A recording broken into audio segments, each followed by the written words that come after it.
Por estes campos caminhei, corri e cavalguei.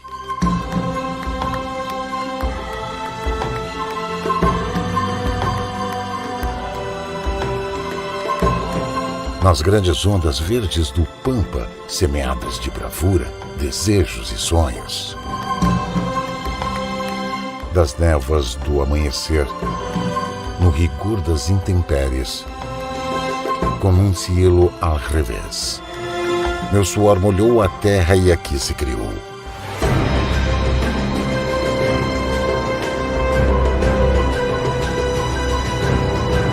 No sul de um continente, surgiu uma nação de força com identidade forjada pela natureza.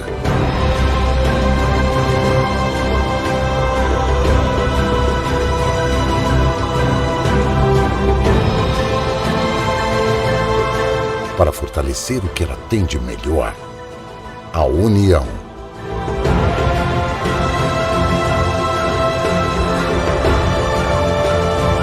Congresso Nação Pampa, dias 16, 17 e 18 de dezembro.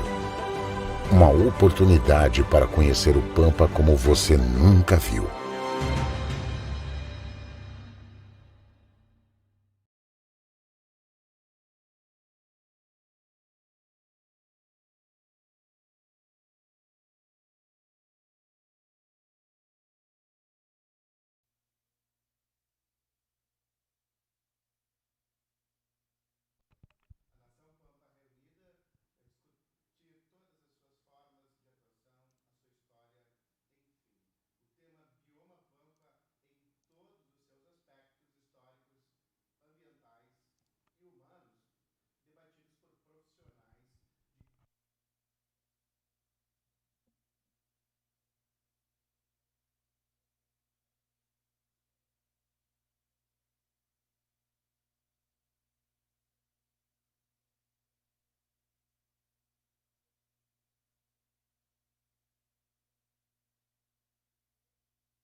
Não só do ponto de vista do ambiente natural, mas também de mudanças na cobertura e no uso da terra, do bioma. Como uma introdução, eu gostaria de contextualizar que o bioma Pampa sul-americano, ele é uma de várias áreas campestres de regiões temperadas a subtropicais que ocorrem no mundo. Então, vocês têm aqui o mapa mundi, onde o bioma Pampa está em destaque. E uma das características é que essas regiões têm vegetação herbácea como vegetação nativa, e o relevo, via de regra, é um relevo suave e o clima subtropical atemperado, sem uma estação seca, ou seja, há chuva ao longo de todo o ano. Um maior detalhe, os campos do Rio da Prata, como o pesquisador professor Soriano caracterizou, em maior detalhe do que no mapa anterior. Vocês têm aqui uma delimitação um pouco mais fina, e esse pesquisador também subdividiu esse bioma Pampa, esses campos do Rio da Prata, em sub-regiões, né? No espanhol se chama isso de pastizales del Rio de la Plata. E a área, como vocês veem pelo limite lilás aqui da divisa dos países, ele é um bioma, né, que tem uma porção no Brasil, correspondendo a 25% da área total. Todo o Uruguai está inserido nesses campos do Rio da Prata, e também com cerca de 25%, e a outra metade, digamos, está no território argentino.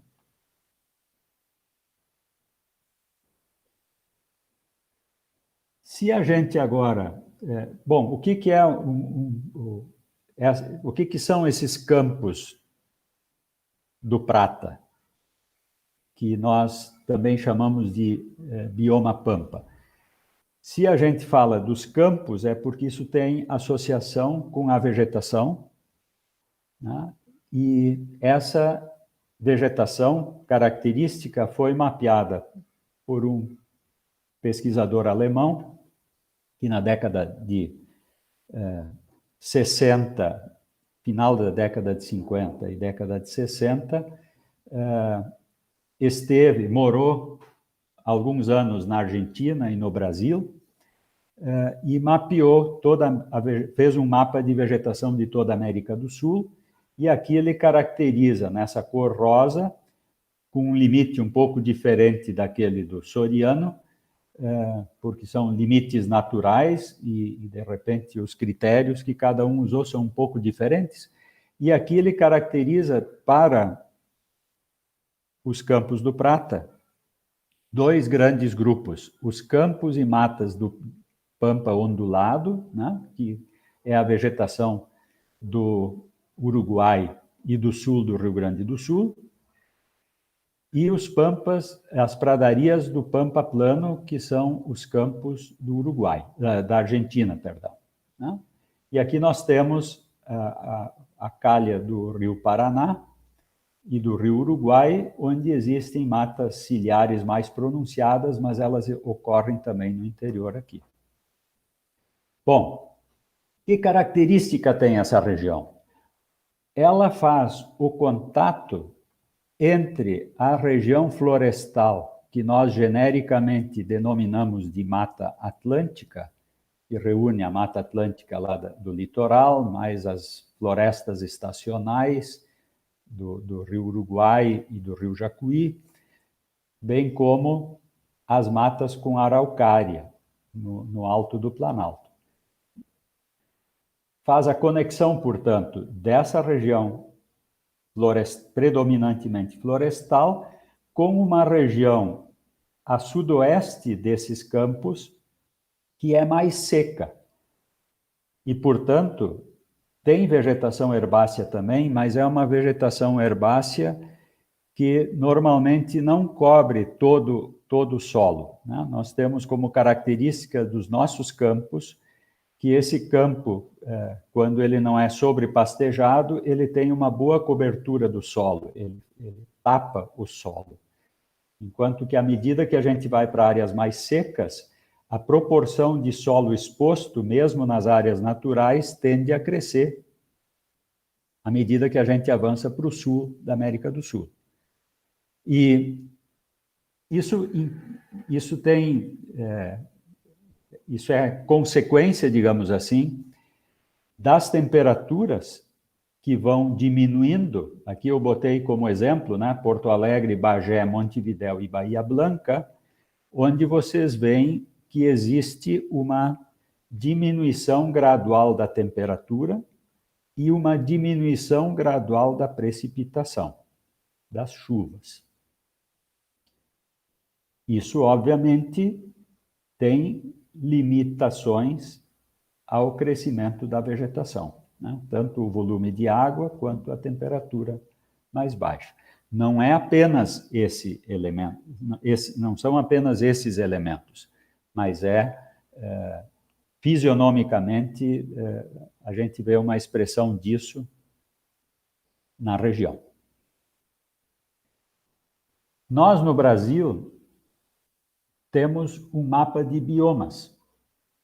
Esse mapa de biomas brasileiros, ele tem um conceito um pouco diferente do conceito clássico, mas ainda assim ele considera, no conceito brasileiro, que os biomas são áreas que reúnem animais e vegetais nativos adaptados a um ambiente que em cada um deles é relativamente homogêneo, do ponto de vista de clima.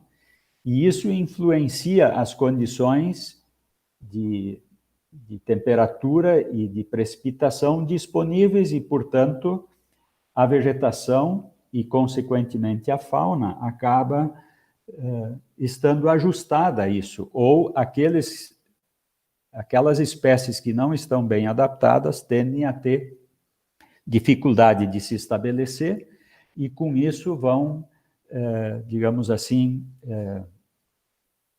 vão ter menos exemplares, menos indivíduos daquela espécie presentes, de modo que as espécies que dominam e que dão fisionomia para a paisagem que a gente vê ao visitar essas regiões, essas espécies dominantes é que vão definir a fisionomia do lugar, né? E aqui nós temos, obviamente, essas cores são homogêneas, mas a região dentro dessas manchas não necessariamente é homogênea. E nós vemos também que os biomas têm tamanhos diferentes, né? Desde a Amazônia, que ocupa praticamente a metade ou mais do território brasileiro, até o Pantanal e o Pampa, né? O Pampa é o penúltimo em termos de área. Ele ocupa praticamente 194 mil quilômetros quadrados. Essa é a nova divisão que, a partir de 2009, o IBGE utiliza. Esse rajado aqui corresponde a um sistema costeiro, né? Costeiro marinho, que se sobrepõe em parte ao bioma Pampa e ao bioma Mata Atlântica, aqui em verde. E com isso, com essa nova delimitação, o bioma Pampa ocupa 68,8% do território do Rio Grande do Sul, mas ainda é um bioma com uma área muito pequena se compararmos com a superfície do território brasileiro. Ocupa 2,3%.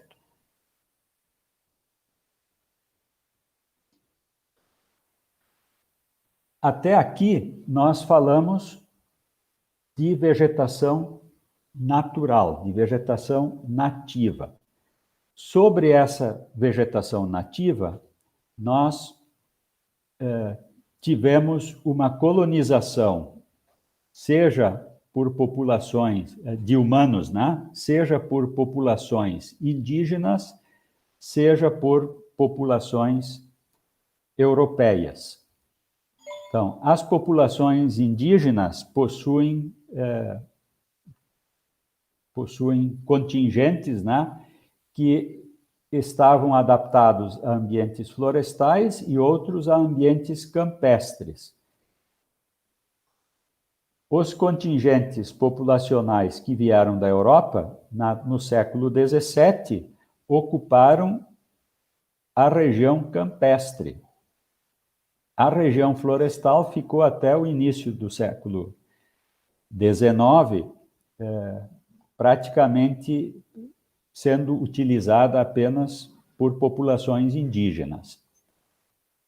E essa diferença de vegetação, ela também causou diferenças que nós hoje observamos no uso da terra. O relevo, o clima, os solos não necessariamente foram um impedimento à ocupação do território do Rio Grande do Sul, mas a história de ocupação de população europeia, sim, marca ainda hoje o que é o uso da terra no Rio Grande do Sul. E para que a gente possa, até pouco tempo atrás, nós tínhamos poucos mapas que mostravam essas características de ocupação do território. Agora, nós temos um material que busca representar anualmente a cobertura de vegetação nativa que ainda resta no território, bem como as áreas em que nós usamos o solo, seja para construir cidades, seja para cultivar ou criar gado. E esse material está disponível na internet, gratuitamente, e nós estimulamos que ele seja consultado, explorado e, inclusive, utilizado em aulas, porque é um material muito rico e pode-se montar mapas e pode-se consultar dados e gráficos na própria plataforma. Então, aqui eu dou como exemplo a página inicial da plataforma, com o país como ele se apresentava no ano de 2019. E ao entrar na plataforma, vocês têm a possibilidade de escolher qualquer ano da série até o ano de 1985, que é o primeiro ano que existe, o primeiro ano que possui uma série completa do satélite Landsat, de onde essas imagens foram processadas, né? De onde esse mapa surgiu pelo processamento das imagens. E nós vemos aqui, portanto, uma dominância, né, de vegetação nativa ainda na Amazônia. Nós temos aqui vegetação herbácea e cultivos, né? Os cultivos estão predominantemente aqui em lilás. Enfim, vocês têm a possibilidade de usar a legenda aqui e visualizar todas as categorias de legenda e podem selecionar uma só e apagar as demais. E existem aqui possibilidades de se fazer recortes de partes do território. Aqui vocês têm, por exemplo, eu busquei o bioma Pampa do Brasil, sempre lembrando, né, nós estamos em uma parte do bioma Pampa que se estende também pelo Uruguai e pela Argentina. Esse material Mapbiomas Brasil apresenta a porção do Pampa no território brasileiro. E aqui vocês têm a possibilidade de colocar por cima, como eu coloquei aqui, o limite dos estados, mas também tem dos municípios, dos próprios biomas e outros também. E aqui, em razão do local do evento, embora nós estejamos aí virtualmente, eu recortei o município de Uruguaiana, mostrando o mapa de 1985 e 2019. E vocês veem aqui que a gente vê que a cidade está maior.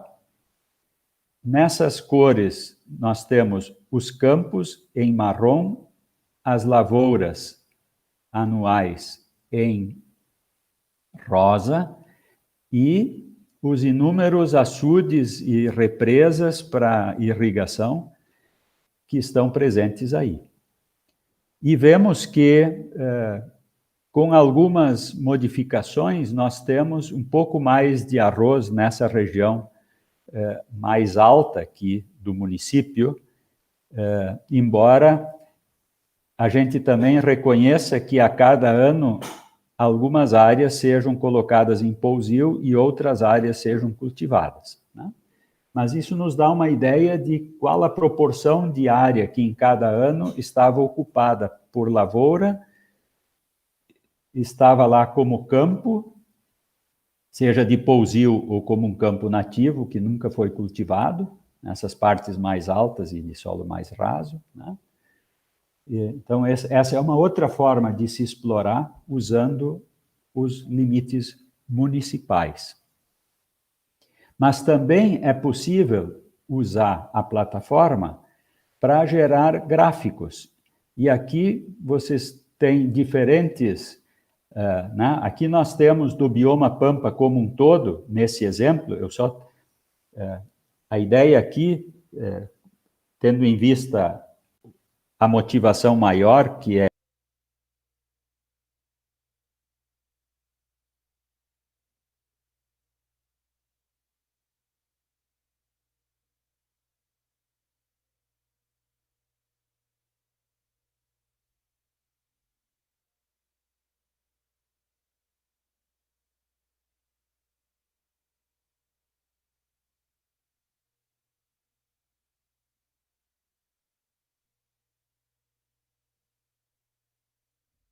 itens da legenda que está aqui abaixo.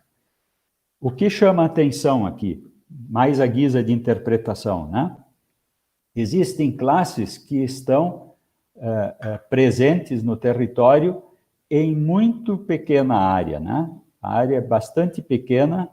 Nós temos aqui um aumento das áreas com silvicultura no Rio Grande do Sul, né? É a que se movimentou aqui a partir dos anos 2000.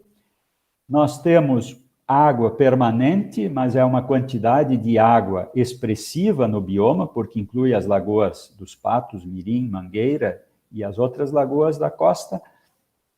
Portanto, isso é uma quantidade, elas são parte do bioma Pampa, né?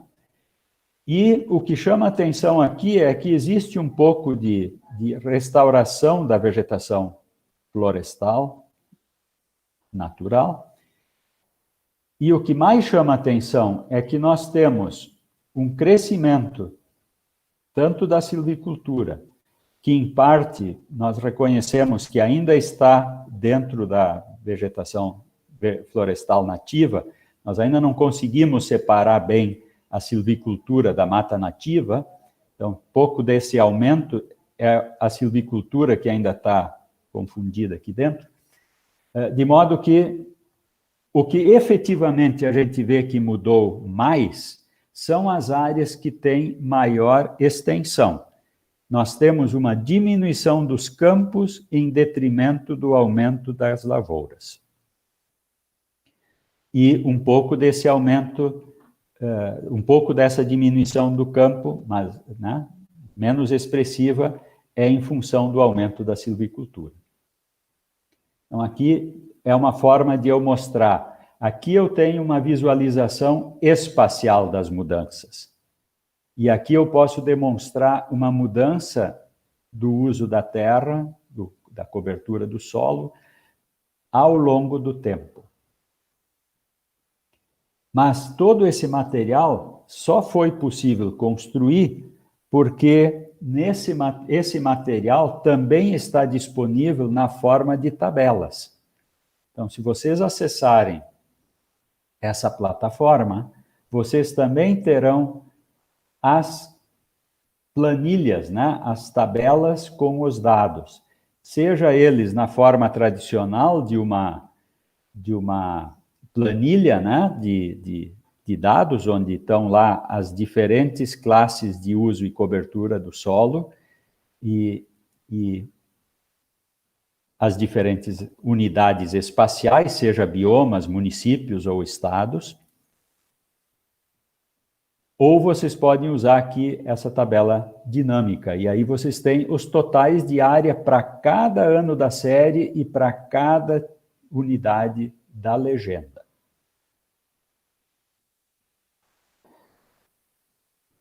Para que a gente tenha assim, uma síntese do que esses dados do MapBiomas nos mostram no bioma Pampa, eu fiz aqui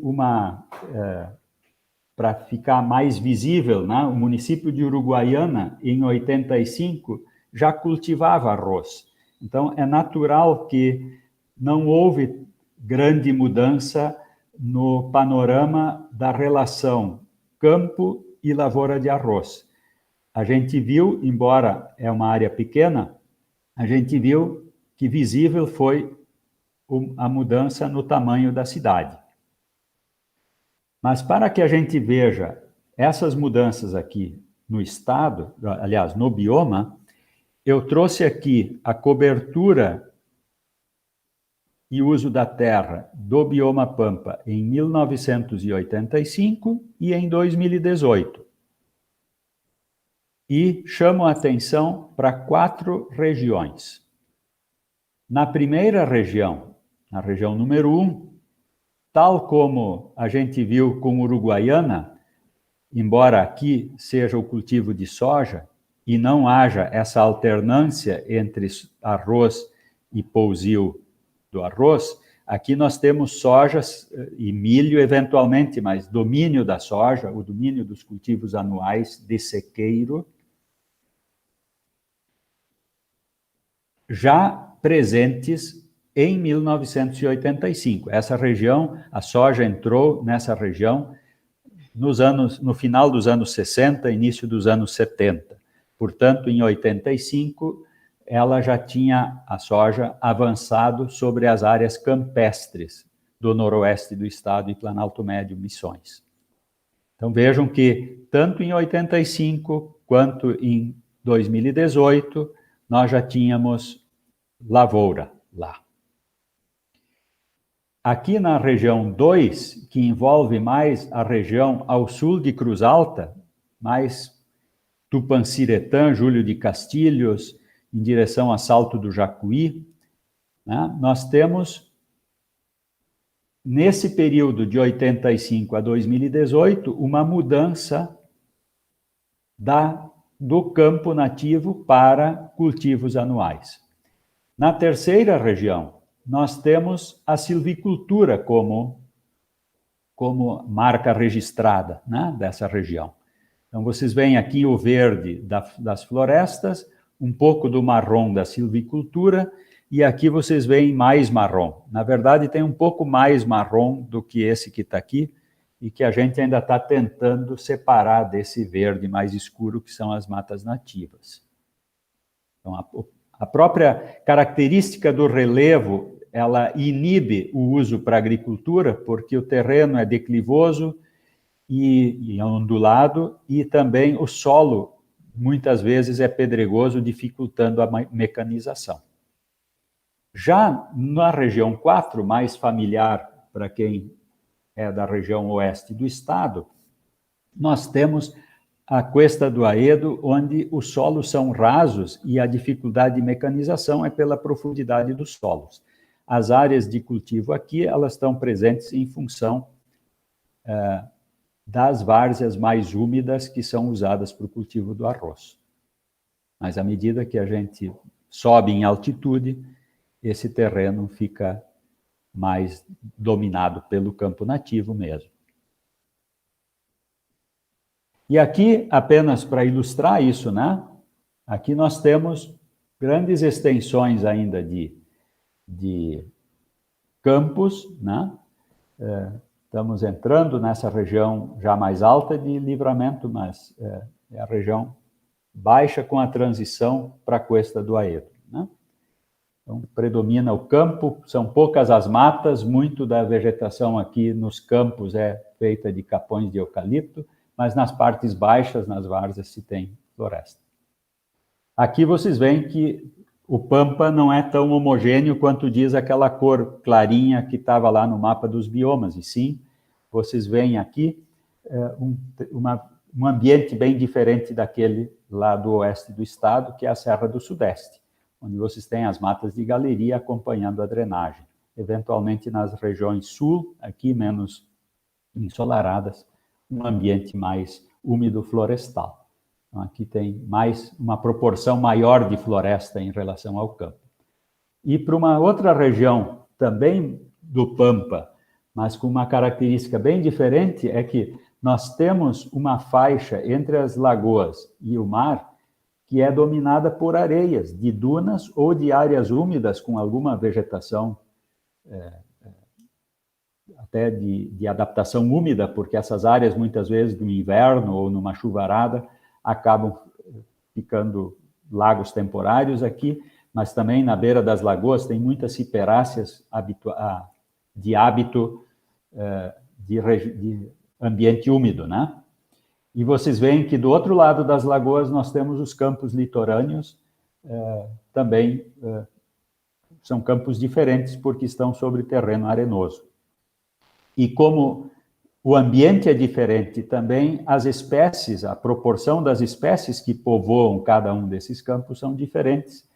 E essa é a razão de nós termos usado na classificação desses mapas, dessas imagens para gerar os mapas, temos usado regiões diferentes porque elas se comportam diferentes e possuem comunidades vegetacionais também distintas. O que é importante também se a gente pensar em restauração, eventualmente. E aqui nós temos a silvicultura com predominância na Serra do Sudeste, mas também presente no oeste do estado, região de São Gabriel, né? Nós temos também a soja no Pampa, né? Ela está aqui avançando sobre o Pampa. E com isso nós temos uma outra forma de visualização, para a gente fechar esse papo. Esse é o bioma em 2019, e essa é uma outra forma de visualização que nós podemos fazer na própria plataforma, selecionando as categorias de legenda que nós queremos mostrar, e se forma um gráfico desses, onde eu tenho a proporção de área ocupada por cada uma dessas coberturas.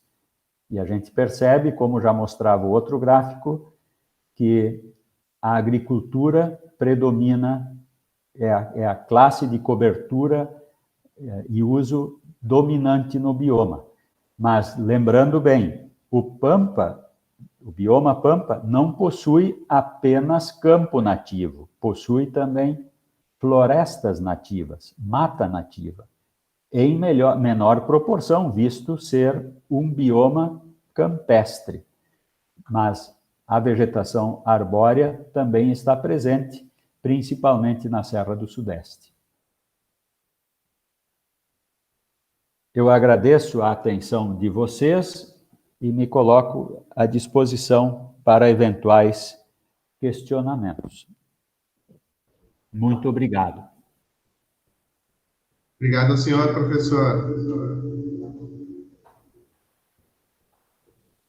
Foi de muito empréstimo aos nossos objetivos da sua participação nesta abertura do segundo dia do Congresso Internacional do Bioma. Está conosco aqui o professor Henrique, uma das realizadoras da coordenadora do primeiro Congresso Internacional do Bioma Pampa, responsável pela Via Pampa, que é uma das organizações do evento, a Nilza Dornelis, então, que quer lhe trazer algumas palavras em relação ao que o senhor nos trouxe de informação e conhecimento com a sua participação dentro da palestra Biomas, 10 décadas de mudanças na cobertura e uso da terra no bioma. Nilza. Bom dia. Muito obrigada pela sua participação nesse nosso primeiro congresso nacional de você. A tua palestra abre esse congresso e ter uma palestra onde tu nos dá subsídios para todos os segmentos que estão inseridos no Bioma Pampa.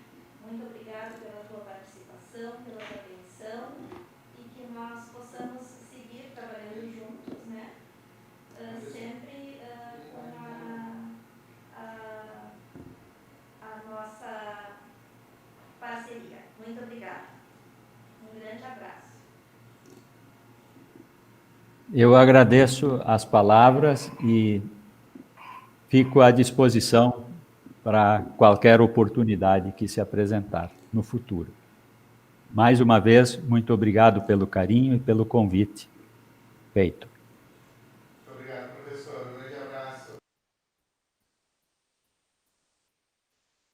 E em seguida voltaremos com o desenvolvimento da segunda palestra, já com a participação da doutora Ana Maria Ribeiro, do Museu de Ciências Naturais da Secretaria Estadual do Meio Ambiente do Estado do Rio Grande do Sul.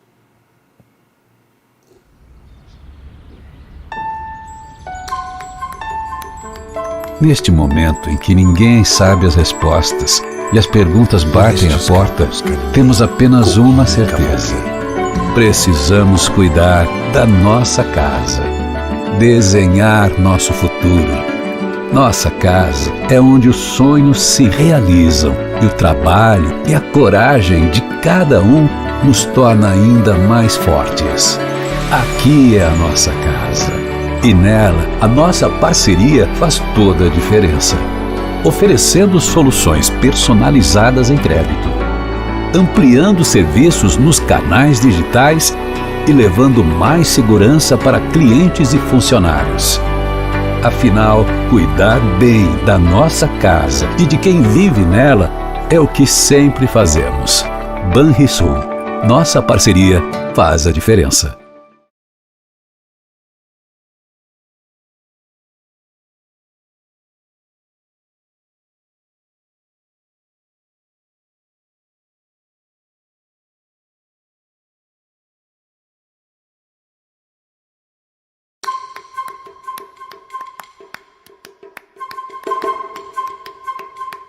Por estes campos caminhei, corri e cavalguei.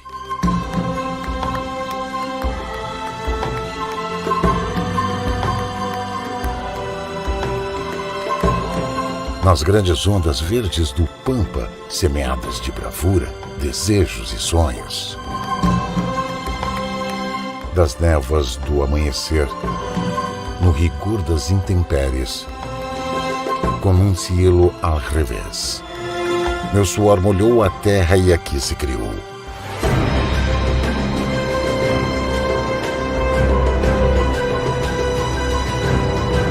No sul de um continente, surgiu uma nação de força com identidade forjada pela natureza.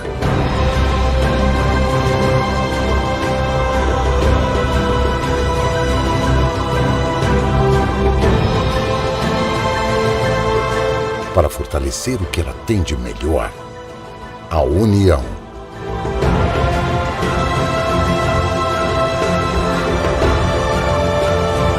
Congresso Nação Pampa, dias 16, 17 e 18 de dezembro. Uma oportunidade para conhecer o Pampa como você nunca viu.